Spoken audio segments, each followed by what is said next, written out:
have a rendezvous with death. We'll preserve the last best hope of man on earth, or we'll sentence them to take the last step into 1,000 years of darkness. No fear. No political correctness. No wokeism. You're listening to Underground USA.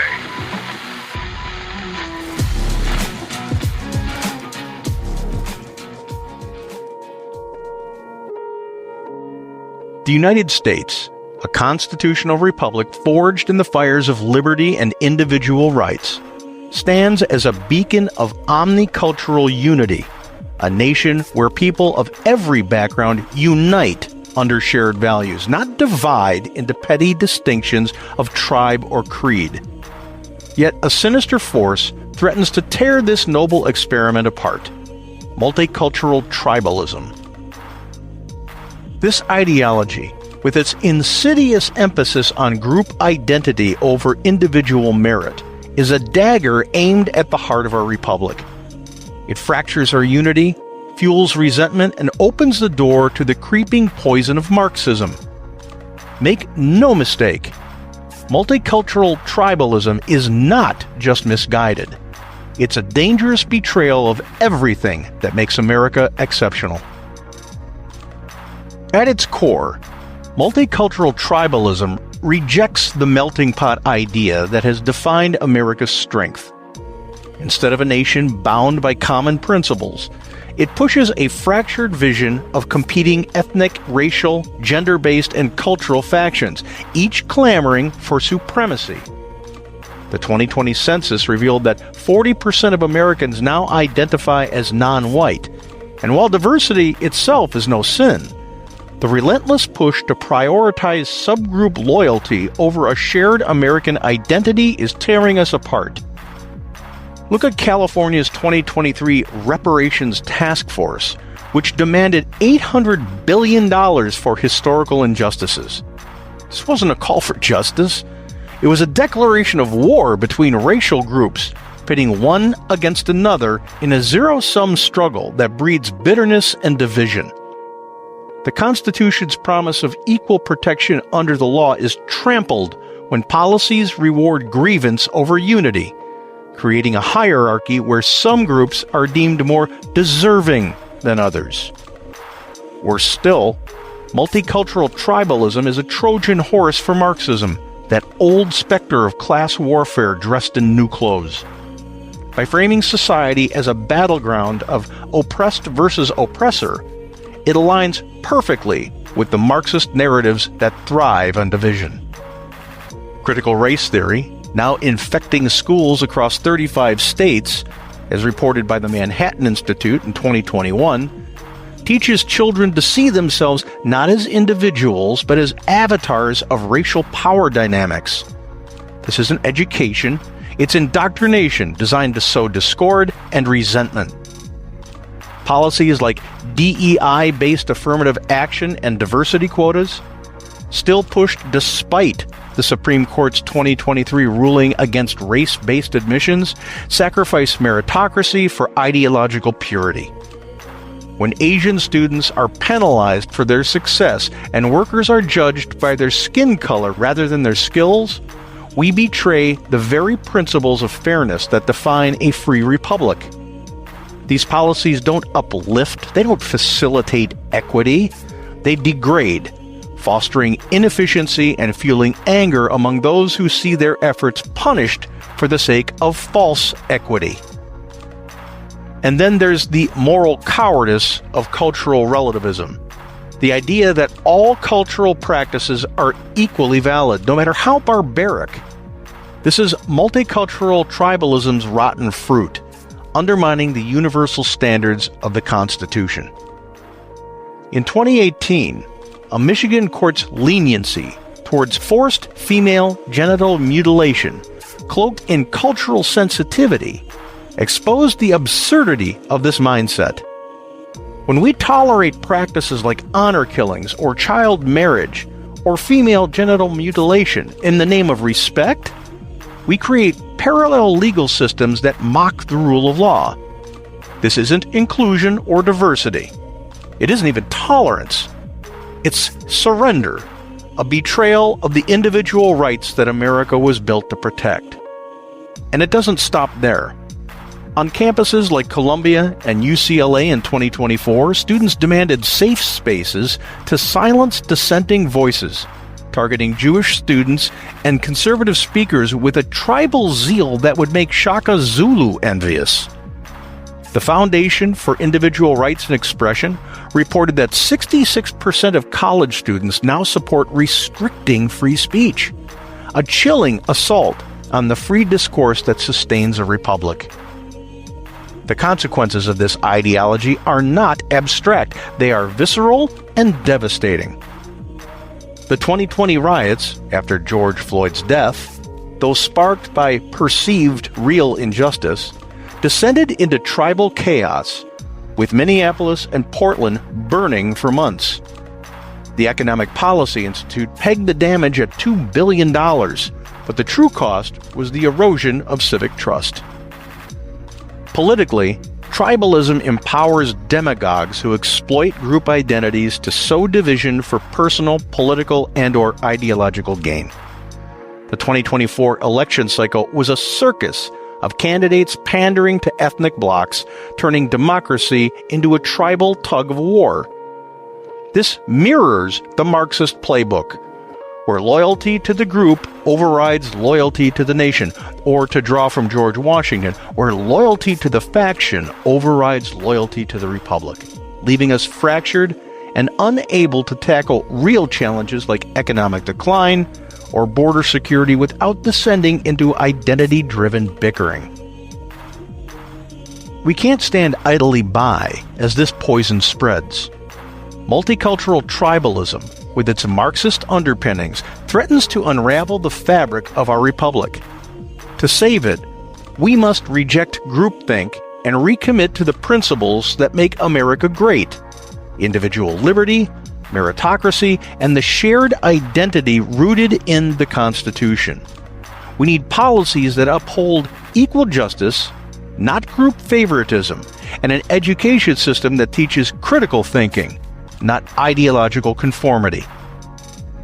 The United States is not a collection of warring tribes. It's a nation of individuals bound by a common dream. To rescue our nation, to preserve our republic, we must fight with every ounce of our passion to reintroduce that dream to the generations that are being cheated out of it by the temptresses of the toxic left. We must confront and vanquish the neo-Marxists before the divisive siren song of multicultural tribalism leads to our ruin. When we come back, our segment on America's Third Watch, broadcast nationally from our flagship station WGUL AM 860 and FM 93.7 in Tampa, Florida.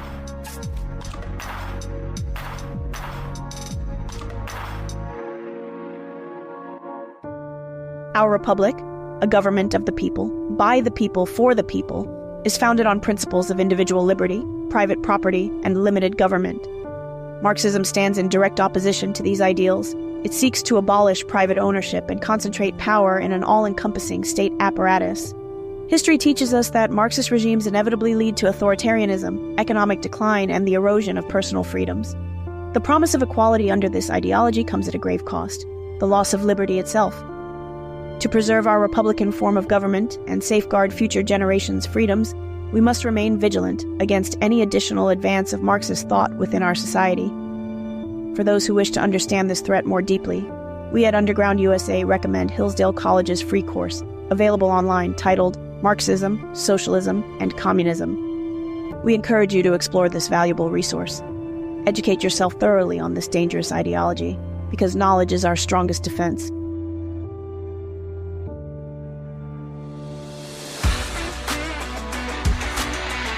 You're listening to Underground USA.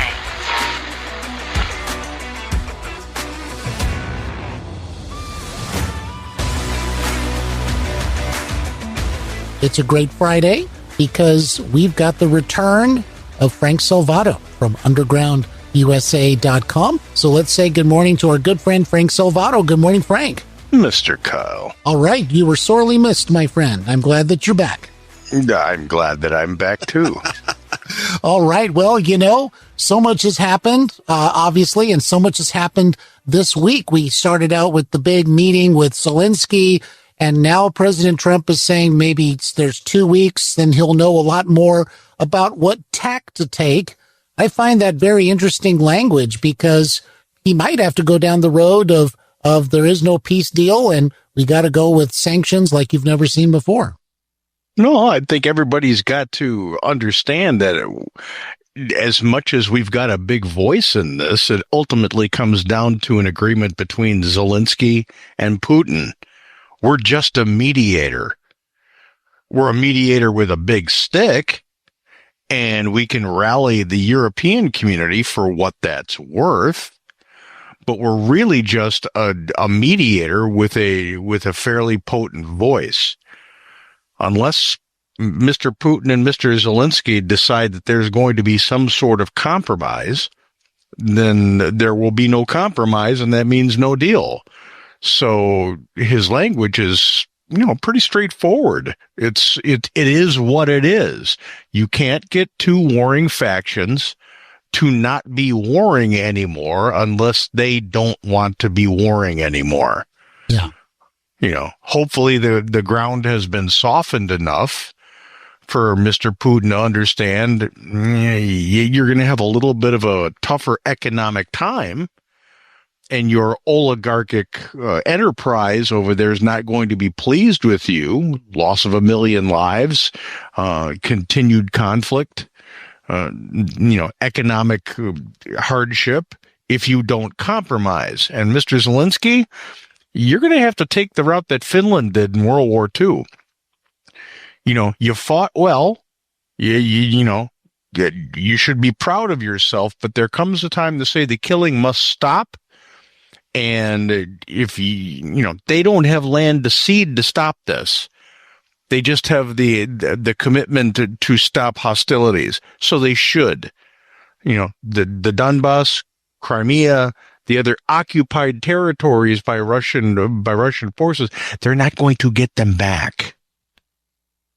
So take that line where they are as a win, and be happy that you still have a country, because they're going to win a war of attrition if you keep going up against Russia. Yeah. Gordon Chang, who I'm sure everybody's heard of. He's an expert on China. He's been saying that he thinks that China is trying to exacerbate this whole situation, keep Russia going in this war, because as long as the U.S. is focused on Russia, they're not focused on China and some of their actions in Asia and other places. Well, not only that, even though Russia and China have contemporarily come to an armistice, and they've said that they would back each other up because they're trying to compromise the United States. They're not friends. They've got a border that's in dispute, and China is very aggressive on the Chinese-Russian border. And this all has to do with natural resources. China would like to encroach on Russia's territory. Russia understands it. So, this is a very tentative cooperation that they have. And the more compromised Russia becomes on the world stage in their potency in this triangulation with the United States, the better it is for China. China is a very opportunistic and nefariously so. Mm-hmm. A very opportunistic nation state. They believe their ascendancy is destiny, and they don't see a partnership with either Russia or the United States. They see dominance over the United States and Russia and the entirety of the globe. So you've got to, we must start looking at China as a foe on the global stage. They're already at war with us. They've already said it. Mm-hmm. They've said it, not in so many words. They've said it. They're at war with us, and it's all out war. Everything, economic, military, everything. They're here doing it to us on our soil, and we're too stupid to actually stand up and say it. And they're doing it to Russia too. So Trump right now is really trying to get Putin to soften up a little bit on the world stage, through the Ukrainian conflict, to try to get Russia a little bit more on our side than on China's to combat China. He wants to get that triangulation back the way Reagan had it and the way Nixon had it, the way Bush had it. The Bidens and the Obamas screwed the United States on the world stage by allowing those two powers to coalesce. Well, what you're talking about here, Frank, there's a lot of nuanced statesmanship involved in something like this, and trying to balance it, even though, it's not the most ideal kind of situation. But what you're talking about is that there's a necessity here. That's what Trump's looking for. Absolutely. And the indigenous toxic left is too stupid to understand it. Well, Frank, of course, what's happening in D.C. is very effective right now. President Trump, touting, what they're accomplishing. It was really something too, because I saw there was one person that made a comment, and I think it was, I want to say it was Andrea Mitchell. I'm pretty sure, but I think she said something to the effect of they're not arresting as many people as before. I don't think that that's necessarily true, but even if it was, isn't the idea of keeping criminals off the street the whole idea of this, surge of having patrols? Yeah. How do you couch it as a failure because there aren't more arrests? Right. Because there's no one to arrest. Yeah. They moved on, or they're hiding out, or they're not coming out and hurting people. That's the whole point. That's like saying the Border Patrol isn't doing their job because they're not arresting anybody because nobody's coming over the border. Andrea Mitchell, she's becoming a doddering old fool. She should have retired 10 years ago. 10 years ago, at least. Right. She has been ineffective for at least that long. Anybody protesting what's happening in D.C., when you go into the neighborhoods and ask the people who live there, do you like what's happening or do you not? And they say, yeah, crime's down. I can actually come out of my house. By 61%, I might add. Yeah. 61% say what's happening in D.C. is a good thing because violence is down. Only somebody who's opportunistic and politically so would say, what Mr. Trump's doing is bad. He's stopping crime. He's stopping crime. We should have free reign and anarchy on the streets because that's true freedom. Anarchy is true freedom. What kind of an imbecile thinks that way? Yeah, well, exactly. And of course, one of the other things that is being said out there is, well, the other cities are going to fall next. Basically they're going, Trump's going to come into other cities, declare emergencies, and he's going to suspend all the elections. They just go to town with this kind of thing. Where did he suspend any election? Yeah. Well, it's always around the corner. Yeah. Ever through the first 4 years from this term to date, when has he ever put anything in the structure to delay an election? Even during COVID. That is such a dog whistle for the left. Anybody who falls for that has an IQ of a fig.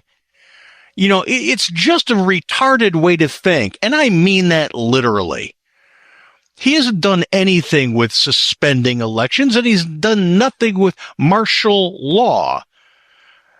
Washington, D.C. is a federal district. He is well within his constitutional rights to do exactly what he's doing. It's been done before. As a matter of fact, the mobilization of U.S. military assets has been done outside of D.C. before. It happened during Rodney King in Los Angeles. Yep. George H.W. Bush mobilized the Marines. Colin Powell offered it. He said, I've got 5,000 Marines ready to go. You just say the word, Mr. President. He said, okay, pull the trigger. And dissent and anarchy was put down because there's no right to the transgression of law and order in the United States. That's not civil protest. it's anarchy and it's not law abiding. So, you know, people need to understand history, and they need to understand federalism, and they need to understand the Constitution, and they don't. Mm-hmm. When you hear somebody griping about things like this, we're going to quell violent dissent, which should have been done in Portland and Seattle and every place else during the riots and anarchy that happened during the first Trump administration when they were burning cities down. Minneapolis, you know, Chicago, New York. When mayors and governors fail to act, it is within the federal government's purview to stop the violence, because government is supposed to secure safety for the citizenship. It's its really only job. Yep. It's really their only job.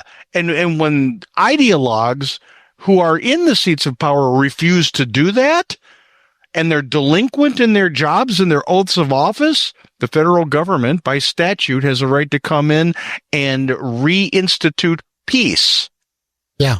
So isn't it interesting, though, Frank, that, again, President Trump has got the left, you know, basically standing up and saying crime is fine.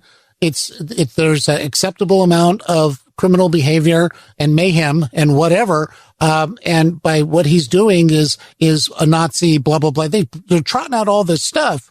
And it's amazing that they, again, have to defend the indefensible. Yeah, he's got them so painted into a corner that their stance has to be ridiculous. And that's what happens when you stand for nothing.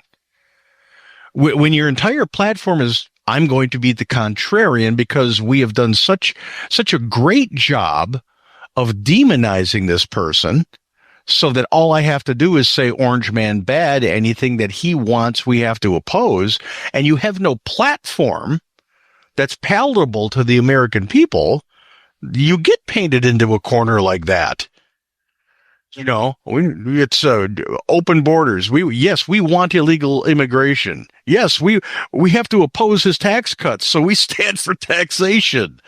You know, we have to oppose the elimination of waste in government, so we have to believe in wasting your tax dollars.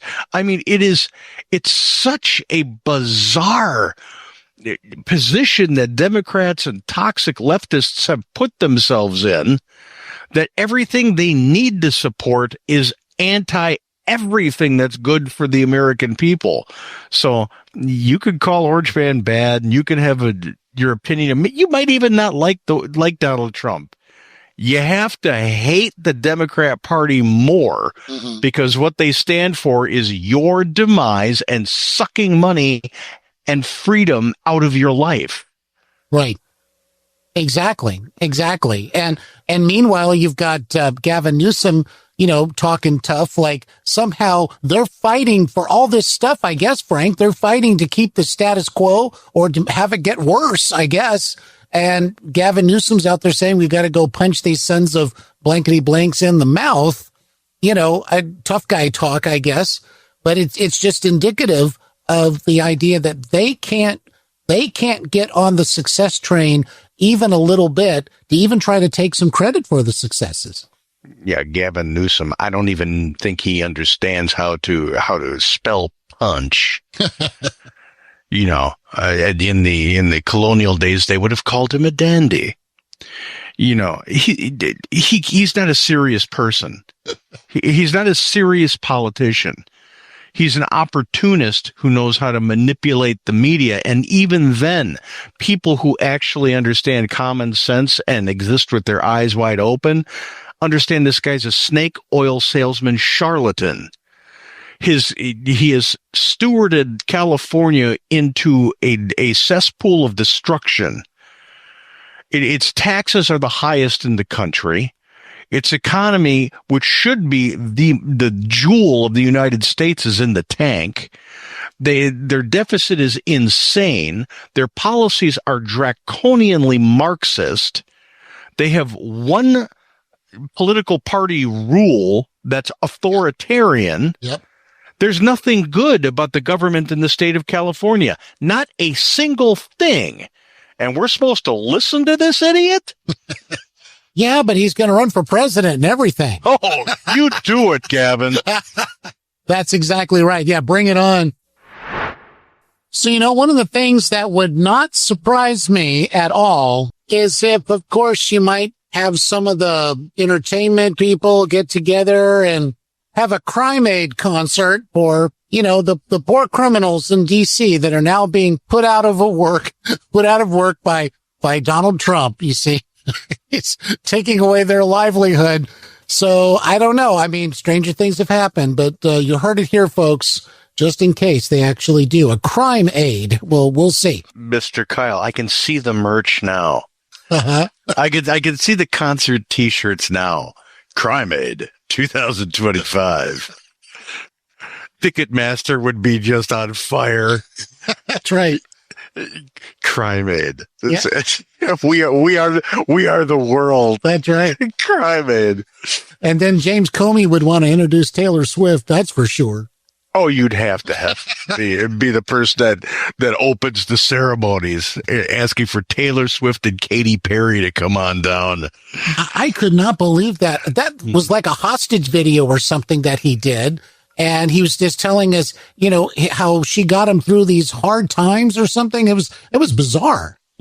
Yeah, talk about sycophant. That's just embarrassing. This guy was the head of the FBI. Really? Oh my God. Victor Davis Hanson said it best. He said, Trump broke a lot of people and Comey was one of them. He just broke them. This guy, people who have Trump derangement syndrome, they're broken. They got intellectually broken by this guy. They hit their limit and they snapped. And Comey's one of them. What did he think people were going to think of him when he came out with the Taylor Swift thing? Did he think Taylor Swift was going to give him a call? Right. Yeah. Maybe she'll notice me. Yeah. Yeah. Maybe Taylor will like me now. Come on, man. I mean, it's, and to quote Joe Biden, come on, man. That's just, it's been beneath someone of his alleged stature. Yep. It's embarrassing enough to walk the beach and pretend that you find shells that are spelling out 8647. To come out as a gleeful teenage girl for Taylor Swift is quite another thing. Yeah. Yeah. Maybe he could be the next Minnesota Vikings male cheerleader. Who knows? Perfect. That is absolutely perfect. Yeah, absolutely. Well, Frank, another form of TDS or another instance of TDS was this judge, Ingron. I'm not exactly sure how he pronounces his last name, but he's the one that imposed the $515 billion budget, judgment rather, against Donald Trump. But now that's been thrown out by an appeals court. Yeah, but I think his last name is pronounced Doofus. Yeah, it's spelled Ingram, but it's Doofus. Doofus. But this is what you get when you're an activist judge, and the waste of taxpayer dollars. Think about this: in every activist decision that comes down from a activist judge, it costs taxpayers money. We should not be happy with this. Rank and file taxpayers should be really ticked off by activist judges at any level because it costs taxpayers dollars for things that are going to eventually not get overturned. And the process of getting them overturned costs taxpayer dollars. So this is not acceptable. And quite frankly, at the district court level, and I know this wasn't at a district court level, but it's the same instance of activist adjudication. At the district court level, Congress has a duty to act, and the fact that they haven't is reprehensible. They created the district courts because Congress does that. It's in the Constitution. they also have the power to eliminate and rein in district federal courts. Why haven't they? Yeah, good question. Absolutely. Why haven't they? If they're here to serve the American people, and the Supreme Court is on record as literally rebuking the district courts for overstepping and being politicized, why hasn't the co-equal branch of government in the legislative branch taken action to make sure this heresy doesn't continue? Exactly. Well, one of the things that we see, Frank, is you mentioned it takes so many dollars to do all this, and then eventually it'll get overturned, but it's a lot of resources. But the Democrats and the far left and the TDS sufferers, they all know that it is going to be overturned at some point. They're just gumming up the works in the meantime as best they can, because they know it's never going to fly, but it's going to be the slog to finally get to that point. They're going to get caught with their pants down, and maybe that's the fashion they prefer today. I don't know. They're going to get caught with their pants down because they're trying to run out the clock, but to what? Mm-hmm. But to what? J.D. Vance? Marco Rubio? Ron DeSantis? This counter-revolution to the Marxist march to globalism is not going to go away. The only way they can combat this is to come up with a platform that's more palatable to the American voter. They don't have that in place. Orange Man Bad runs out of bullets at the end of Trump's term. Mm-hmm. It becomes something that has no potency and no definition anymore at the end of Trump's term. So how do they go forward? How do they keep demonizing Trump when he's out of the equation after his second term is up? They can't. Right. There's nothing there. This is how non-forward thinking the Democrat leadership is. They're just in it to win for the moment, and then they'll figure it out later. Right. You gotta have a cogent plan that you can present to the American voter to cultivate an alliance with the voter going forward to an election. Orange Man Bad is not going to cut it in 2028. There's no there in that platform. There's nothing there. What are they going to say? I'm running on raising taxes and making sure that more people come over the border to suck resources away from the American citizen, so you can't get in to see a doctor. We're going to make sure that we become impotent on the world stage, and I want to crush the economy. That's a recipe for really getting your butt kicked in an election. So what do they stand for? Again, we go made it full circle in less than an hour, Kyle. What do they stand for? Yeah. Well, exactly. But they seem to go against everything that people across the highways and byways would think is helpful or good or common sense. And they're always explaining this stuff to us. Like we're idiots. We don't understand, how things work and so forth. And again, I think people are just dropping them like a hot potato at this point. No, it's because people are waking up to this. This is essentially what they're saying in a very succinct style. Marxism, what don't you get about it? Yeah. Marxism, why don't you like it? Marxism, we're Marxists. Why aren't you on our side? We believe in crushing the capitalist system that's created a middle class. First time in the history of man. We're against it. We're against prosperity and sovereignty and no crime in the streets. We're against all of that. Why don't you come to the Marxist side? Yeah. This is what happens when you don't teach civics and history adequately in schools. You have to teach what has tried to destroy societies throughout time. And the Marxist philosophy has not only destroyed countries, it's killed tens of millions of peoples at the hands of the Marxist leaders. So I don't think I want to be following them anywhere and voting for any of them. Well, you're right. And unfortunately, part of that foundation that they try to build on is that kids have been taught, now for a very, very long time that America is essentially bad and it's got to be corrected or replaced. It's still the only place that's the best place on the planet. Yep. Absolutely agree.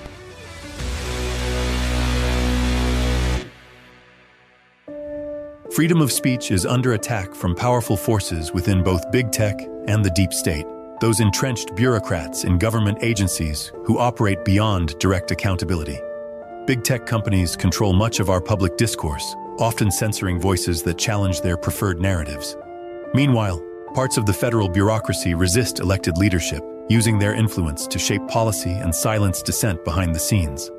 This alliance between unaccountable government actors and corporate giants threatens not only individual liberty, but also the open exchange of ideas essential for a free society. Now, more than ever, citizens must stand up, demand transparency, and hold these powers accountable to defend our right to speak freely. We at Underground USA suggest tuning in to the Hoover Institution's Free Speech Unmuted podcast to more fully verse yourself in the threats and what you can do about them. Understanding how these forces operate is critical to preserving America's founding freedoms.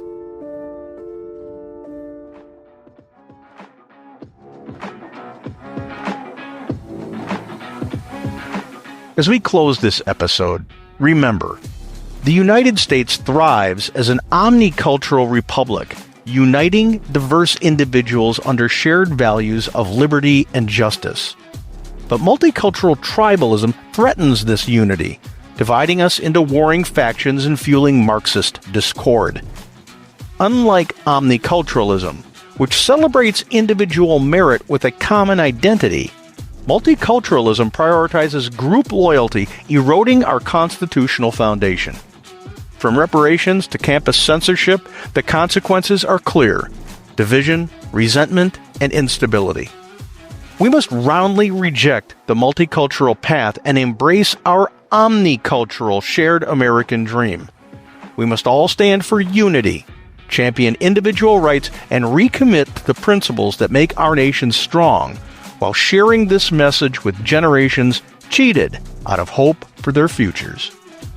Until next time, you're listening to Underground USA. No fear, no political correctness, and no wokeism. My name is Frank Salvato.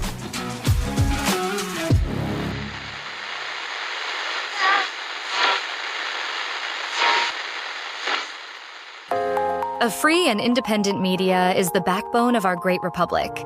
So it's crucial to have media outlets that aren't influenced by big tech censorship or the leftist mainstream media complex.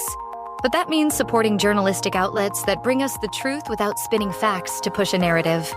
For less than the cost of a cup of coffee once a month at Starbucks, you can support the free speech mission of undergroundusa.com, an independent, reader-supported, and sometimes irreverent podcast and publication that gives you the real story without the bias.